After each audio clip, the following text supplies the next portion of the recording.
I used to think that people could easily accept cause and effect, reaping what you sow.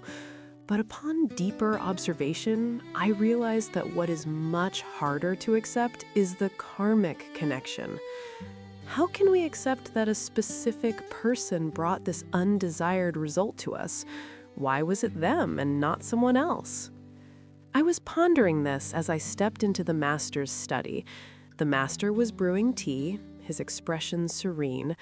I immediately asked, "Master, I understand that cause and effect is an inevitable law, but why do people find it so hard to accept karmic connections?" The master set his teacup down, his eyes gentle. "Because people are attached to personal labels." Surprised, I asked, "Personal labels?" "Exactly. When an undesired event occurs, you can accept that it is your own karma, but it is hard to accept that it comes directly from a loved one, a friend, or an important person in your life. Why is that so, Master?" The master replied gently, "Because you assign titles to them, and from there, you expect them to behave in a certain way." I sat in stunned silence, listening. The master continued, "Observe the people around you. When they encounter something undesired, what do they usually say?" I thought for a moment and replied, "They often complain, 'Why is it him, the person I love so much? Why is it my parents? Why are these people hurting me?'" The master nodded. "That is precisely the attachment to karmic connections. You might accept something as cause and effect, but you do not accept the karmic connection that brought it to you." I suddenly realized I had been the exact same way. I could accept that a challenge occurred due to karma, but when the person bringing that challenge was someone close to me, I felt agitated, indignant, and miserable, asking myself, why them? The master continued, "Have you ever seen people become attached to titles in life?" "Yes. For example, a boss must be like this, a parent must be like that, a life partner must never hurt you." The master smiled, his eyes profoundly deep. "Exactly. We assume that because someone is a wife, a husband, a parent, or a friend, they must behave in the way we expect. If they do not act that way, we suffer." I suddenly remembered the times I expected others to treat me a certain way, but when they failed to meet those expectations, I became sad and resentful.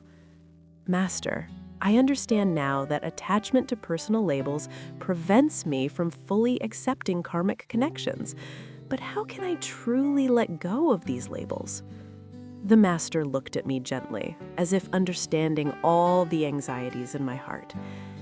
"Do you know, most of human suffering comes from assigning labels and expecting others to behave according to the titles we set for them. If you can let go of labels, you will gain inner freedom, but if you remain attached, you will forever be dragged into the vortex of expectation and disappointment." I began to understand. Titles themselves are not at fault, but when we cling to them, we start to expect, and when our expectations are not met, we suffer. I suddenly felt worried. "But Master, if I let go of labels, will I become an irresponsible person? If I don't see my parents as parents or my children as children, am I being heartless towards them?" The master smiled warmly. "Letting go of labels does not mean abandoning responsibility. It means letting go of expectations." The master's words sank deep into my mind, as if untangling old knots within me. For instance, as a parent, you can love your children without expecting them to conform to your wishes. As a child, you can show filial piety without expecting your parents to understand you. As a spouse, you can cherish the relationship without expecting the other person to return your affection exactly as you want, because everyone has a different level of awareness and a different way of loving. I began to understand letting go of labels does not mean abandoning one's role. It means acting with responsibility, but without being attached to expectations. The master continued, "A father can teach his child without imposing. A leader can guide employees without controlling them. A master can instruct a student without expecting them to become the version the master desires." I sat in silence, feeling something within my heart just open up. "Master, how can I fully accept karmic connections?" The master smiled and replied relaxedly, "Every connection that comes is a favorable connection. No matter what happens, good or not yet good, brought by whoever it may be, it all carries a profound meaning to help you realize a lesson to grow more mature. You can choose how to interact with that karmic connection. If you receive a karmic connection with a positive inner state, making others joyful, you accumulate virtue. If you receive a karmic connection with a negative inner state, causing suffering to others, you create bad karma." "But Master, how can I view someone who hurts me as a favorable connection?" "Because they help you look back at yourself. They help you see what you are still attached to. They give you an opportunity to let go." I fell silent. That's right. A person who hurts me can only cause me pain if I am still clinging to something.